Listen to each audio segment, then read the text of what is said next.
नमस्कार दोस्तों, आप देख रहे हैं सिनेमा हॉल और मैं अजय ब्रह्मात्मस। आज मैं सितारा देवी की याद दिलाऊंगा। आप लोगों में से कुछ ने उनके नृत्य देखे होंगे, कुछ ने उनकी फिल्में देखी होंगी और कुछ ने उनके बारे में सुना पढ़ा होगा। अगर आपने सिर्फ मंटो के गंजे फरिश्ते में उन पर लिखा मुताला पढ़ा है तो निश्चित रूप से एक गलत धारणा लेके आप बैठेंगे। मंटो ने इस मुताले में जिस सितारा देवी का जिक्र किया है वह सितारा देवी का एक पहलू था, उनके किरदार का, उनके व्यक्तित्व का एक पहलू था और उसी पर उन्होंने फोकस किया है और बाकी जो उनका कंट्रीब्यूशन था वो भूल गए हैं। हम सभी जानते हैं कि मंटो यहाँ से पाकिस्तान चले गए थे आज़ादी के तुरंत बाद, इसलिए सितारा देवी को वो ठीक से समझ भी नहीं पाए और उनका मूल्यांकन नहीं कर पाए। उनके हिसाब से सितारा देवी एक मर्दखोर औरत थी और जिसे मनोविज्ञान की भाषा में निम्फोमैनिक कहा जाता है। ऐसी औरत थी जिनके एक से ज़्यादा पुरुषों से संबंध रहे। यह एक व्यक्तित्व का एक पहलू हो सकता है, लेकिन किसी प्रतिभा के मूल्यांकन का यह जरिया नहीं हो सकता। सितारा देवी मुंबई 12 साल की उम्र में आ गई थी और उसके पहले कलकत्ता में उनका जन्म हुआ। फिर उनके पिता जो एक बहुत बड़े डांसर थे और कथक गुरु थे, वे बनारस आ गए थे। बनारस में कबीर चौरा के पास ये लोग रहते थे। ब्राह्मण परिवार था। 3 बहनें और 2 भाई, अलकनंदा, तारा और धनलक्ष्मी। धनलक्ष्मी ही बाद में सितारा के नाम से मशहूर हुई। सुखदेव महाराज नृत्य करते थे और नृत्य सिखाते थे, लेकिन कबीर चौरा में जो मोहल्ले की लड़कियां थी वो उनके पास नहीं आती थी। तब ये बात मैं 2830 की कह रहा हूँ। तब लड़कियों के लिए नृत्य सीखना कोई अच्छी बात नहीं मानी जाती थी।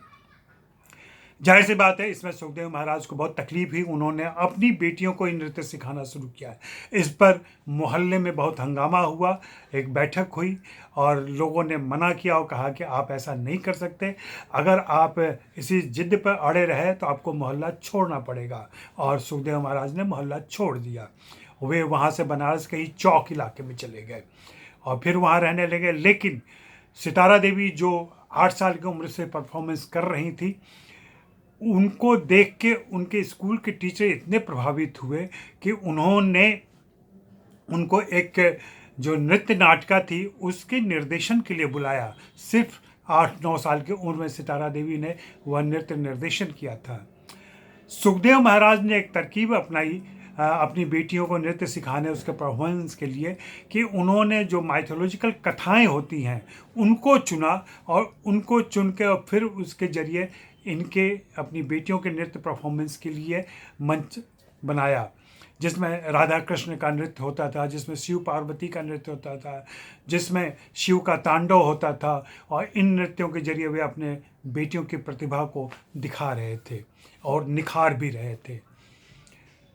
तभी निरंजन शर्मा जो मुंबई के एक प्रोड्यूसर रहे हैं, उन्हें अपनी फिल्म के लिए किसी ऐसे नर्तकी की ज़रूरत थी और जो नृत्यांगना हो और कुशल हो और जो पर्दे पर भी देखने में अच्छी लगे।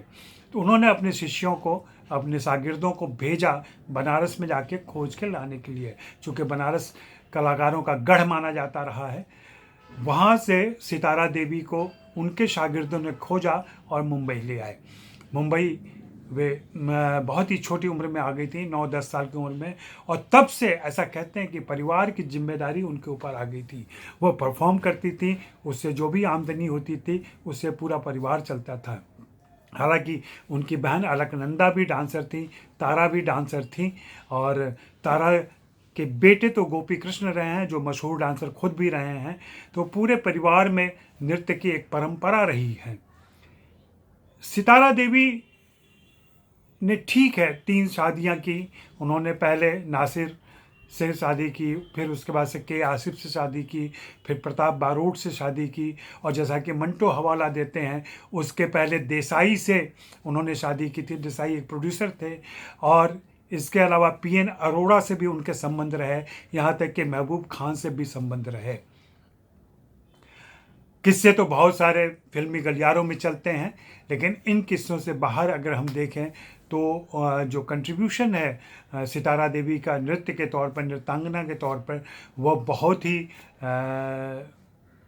काबिल तारीफ़ है। और हम उसी की बात करें, उन्होंने लगातार फिल्मों में काम किया। अशोक कुमार के साथ उनकी नज़्मा फिल्म आई थी, बाद में आखिरी फिल्म उनकी कहते हैं मदर इंडिया थी, जिसमें उन्होंने पुरुष वेश में होली का डांस किया था, जिसमें सुनील दत्त भी थे और बिम्मी भी थी। तो उस नृत्य में हम होली के नृत्य में देख सकते हैं। होली का और भी सारे नृत्य किए हैं उन्होंने फिल्मों में।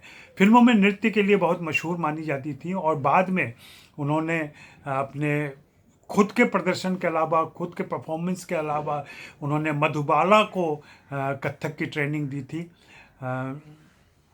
मुग़ल आज़म के लिए। और मुग़ल आज़म जो कि उनके पति के आसिफ बना रहे थे, उसी के लिए। और के आसिफ के साथ उसी फिल्म में एक घटना भी घटी।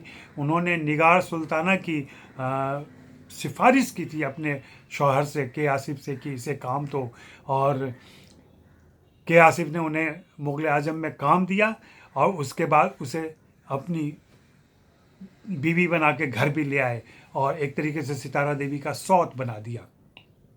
सितारा देवी ने तब उनका घर छोड़ दिया, और तुरंत जो एक रिबाउंड रिएक्शन होता है, उसमें प्रताप बारोट से शादी की। प्रताप बारोट से उनका एक बेटा भी हुआ था, रंजीत बारोट। रंजीत बारोट जो मशहूर संगीतकार भी हैं। यह उनकी जीवनी रही है। और लेकिन उनकी जिजीविषा और नृत्य के प्रति उनका उत्साह, बाद के दिनों में उन्होंने जो इंटरव्यू दिए हैं, जो बातें की हैं, उसमें आप देखेंगे कि कितना अकेलापन वो महसूस कर रही थी। और बताती हैं, जो उनका लास्ट परफॉर्मेंस है, यूट्यूब पर आप जाके देख सकते हैं, 94 की एज में वह कुर्सी पर बैठ के कथक परफॉर्म कर रही हैं, और सारे नाजो अंदाज के साथ उसे परफॉर्म कर रही हैं, और उनका अपना जोश वही उनका कायम है। यहाँ हम उनकी बात भी सुनते हैं, उनका एक तरीके से आर्तनाद भी है वहाँ पे, कि मुझसे कोई सीखने वाला नहीं है जिसे मैं सिखा सकूं। वह अपना ज्ञान और सब कुछ दे जाना चाहती थी। शायर के शब्दों में, दुनिया ने तजुर्बात हवादिस की शक्ल में जो कुछ मुझे दिया है, लौटा रहा हूँ मैं।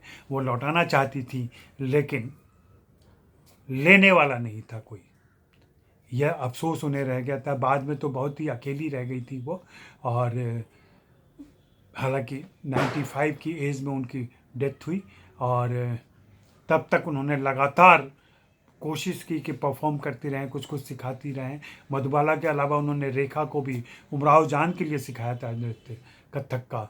और आप देखें रेखा का परफॉर्मेंस, रेखा से वो बहुत खुश थी कि रेखा बहुत ही कुशल शिष्या है, अच्छी शागिर्द है, और उसने बहुत तेज़ी से सीखा। सितारा देवी के कंट्रीब्यूशन में खास करके फिल्मों में नृत्य की परंपरा एक रही है। और शुरू के दिनों में जो आजकल डांस डायरेक्टर होते हैं, ऐसा काम भी उन्होंने किया, लेकिन कोई क्रेडिट नहीं लिया उसका। उन्होंने फिल्मों में अभिनय भी किया, और ठीक ठाक अभिनेत्री रहीं वो। फिल्मी गलियारे में वो बहुत पसंद की जाती थी। फिल्मी पार्टियों में, खास करके राज कपूर की होली के यहाँ, सितारा देवी का नृत्य तो मुख्य आकर्षण हुआ करता था। सितारा देवी के डांस के बाद ही वो होली संपन्न होती थी। ऐसी बहुत सारी बातें हैं, और हमें चाहिए सितारा देवी पर। मैं तो किसी हिंदी में लिखने वाले लेखकों से और आग्रह करूंगा कि इन दिनों बायोपिक का ज़माना है, और अगर वे चाहें तो सितारा देवी की जीवनी लिखें। कोई सितारा देवी पर बायोपिक लिख सकता है, कोई सितारा देवी की पूरी जीवनी को एक कथा के तौर पर पेश कर सकता है। एक ऐसी औरत जो अपनी आज़ाद तबीयत की थी, और उस ज़माने में, जी हाँ, आज़ादी के पहले उन्होंने यह प्रतिष्ठा हासिल की थी, और लोगों ने उसे स्वीकार किया था।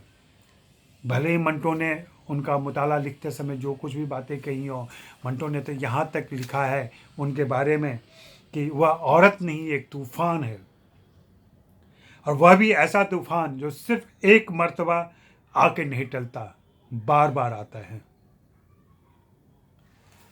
तो कहीं न कहीं मंटो थोड़े से उनके इस व्यक्तित्व को लेकर के ज़्यादा कह लें मुतासिर हो गए या प्रभावित हो गए, उसी का ही उन्होंने ज़िक्र किया। बाकी चीज़ों की चर्चा उन्होंने नहीं की है। लेकिन उन्होंने यही इस मुताले में भी इस बात का हवाला दिया है कि वह रोज़ाना 2 घंटे का अभ्यास करती है,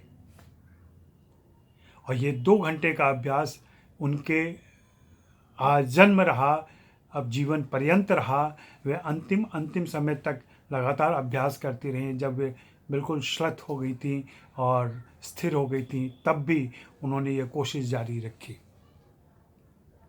तो हम सितारा देवी को प्रणाम करते हैं, सितारा देवी को याद करते हैं, और हम चाहेंगे कि आप ज़रूर कुछ पुरानी फ़िल्में देखें, सितारा देवी के नाम से खोजें, और सितारा देवी का लास्ट परफॉर्मेंस जो यूट्यूब पर मौजूद है, 17 मिनट का परफॉर्मेंस है, वो उसे ज़रूर देखें।